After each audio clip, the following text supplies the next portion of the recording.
বয়স যখন 7 হয়, বারবার যখন সালাতের কথা বলবেন, সাথে করে নিয়ে দাঁড়াবেন, জুমার দিন মসজিদে নিয়ে যাবেন, মাঝে মাঝে নামাজে নিয়ে যাবেন। 7, 8, 9 এই 3 বছরের ট্রেনিং এ 10 বছর তো এমনি পাক্কা নামাজে হয়ে যাবে। নাকি বলবেন হুজুর আমি তো পড়ি না, আমারই তো খবর নাই। ছেলেরা যে বলবো বাবা নামাজ কায়েম কর, এর আগে কিন্তু নিজের মুসল্লি হইতে হবে।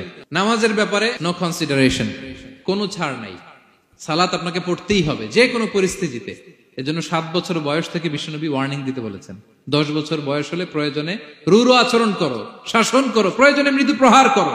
অনেক ফ্যামিলি আছে নিজেও নামাজি, ছেলে মেয়েদেরকেও নামাজের কথা বলে পড়ায়। জোহর পড়তে দেয়, আসর পড়তে দেয়, মাগরিব পড়তে দেয়, এশা পড়তে দেয়, ফজর পড়তে দেয় না। ফজর নিয়ে টেনশন নাই। কেন? আমার কলিজার টুকরা সন্তান ঘুমায় হুজুর, কাঁচা ঘুম কেমনে ভাঙাই। যে বাবা মারা মনে করে সকালে কিভাবে ডাকি, উঠতে চায় না হুজুর, কাঁচা ঘুম কষ্ট হয়ে যায়। ফজরের সময় যদি আগুন লেগে যায় আপনার ঘরে, কি করবেন? আরেকটু ঘুমা, কাঁচা ঘুম। দুনিয়ার আগুন থেকে রক্ষা করার জন্য যেমনি ডাকেন, উঠায় নিয়ে আসেন, জাহান্নামের কঠিন আগুন থেকে বাঁচানোর জন্য ফজরের সময়ও ডাকার দরকার আছে না নাই?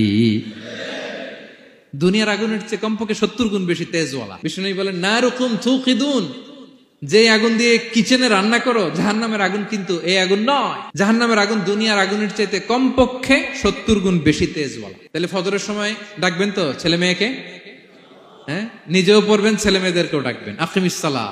একটু খেয়াল করে শুনেন। আপনি কি জানেন কোরআন নিয়ে কোন ফেরেশতা পৃথিবীতে এসেছিল? জানেন? ফেরেশতার নাম কি বলেন তো? জিবরিল আলাইহিস সালাম।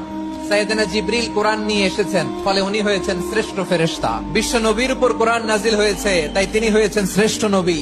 রমাদানে কোরআন নাজিল হয়েছে, তাই রমাদান হয়েছে শ্রেষ্ঠ মাস।